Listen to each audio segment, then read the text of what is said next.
This video summarizes an investment strategy from Wouter J. Keller's research paper, Growth Trend Timing and 60/40 Variations, Lethargic Asset Allocation, published in 2019 and revised in 2020. You'll see the exact trading rule in plain English, plus the key performance metrics reported in the paper. The goal is surprisingly simple: build a diversified, mostly set and forget portfolio, and only make a small change when the market environment turns dangerous. The strategy is designed to trade very rarely, more like a seatbelt than a steering wheel. A traditional 60/40 portfolio, 60% stocks, 40% intermediate government bonds, has historically done well. But investors don't experience average. They experience the big drawdowns.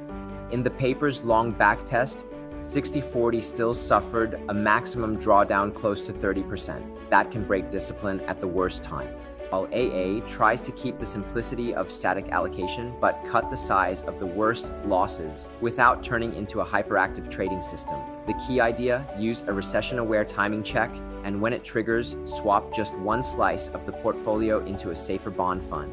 The timing overlay comes from growth trend timing, discussed in the paper as originating with philosophical economics. It's intentionally conservative.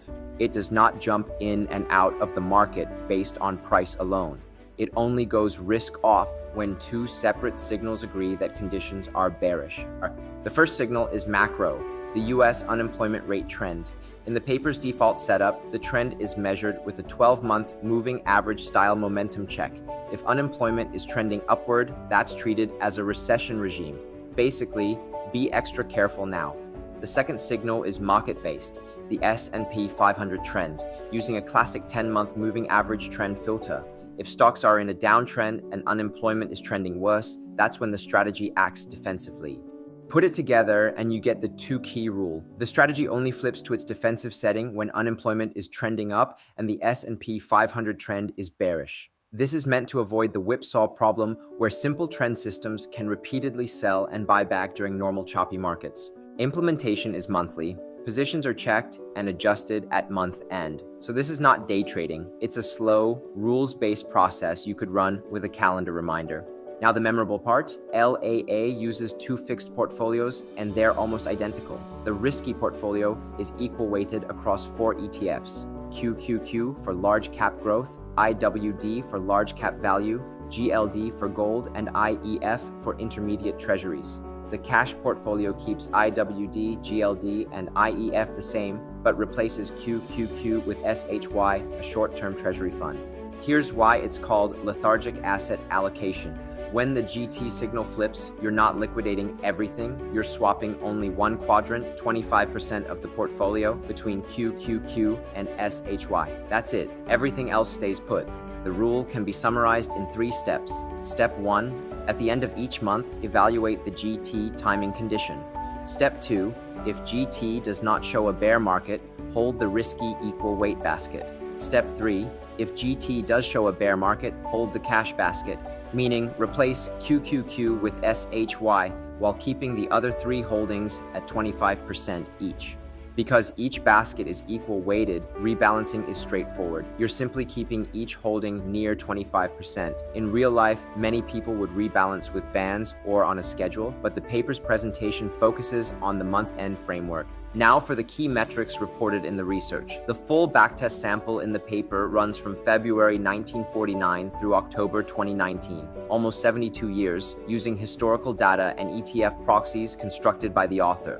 Over the full sample, LAA is reported at about a 10.5% compound annual growth rate with a maximum drawdown around 15%. Volatility is listed at about 8.5%. The cash fraction, how often the strategy sits in the defensive regime, is about 13.4% of months over the whole history. And because it only swaps 1/25% sleeve, estimated transaction costs are tiny, around 0.03% per year under the paper's assumptions. For comparison, the static 60/40 benchmark in the paper shows about 9.5% CAGR, but a maximum drawdown around 29.5%. That contrast is the emotional headline. LAA aims to keep returns in the same neighborhood while trying to cut the worst drawdown roughly in half in this historical test. The four building blocks each have a job. QQQ is the growth-heavy engine. IWD adds a value tilt that can behave differently from growth. Gold is there as a diversifier, often discussed as a hedge for inflation shocks or crisis periods. And treasuries, IEF normally and SHY in the defensive version, are meant to stabilize the ride. The GT overlay is different from typical trend following because it doesn't react to price alone.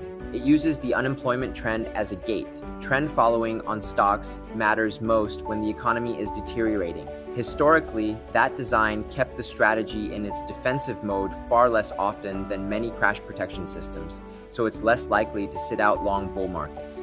Practically, the process is a monthly checklist. Check the GT condition, then hold the appropriate equal weight basket. If the regime flips, you swap only QQQ and SHY. If it doesn't, you mostly just rebalance.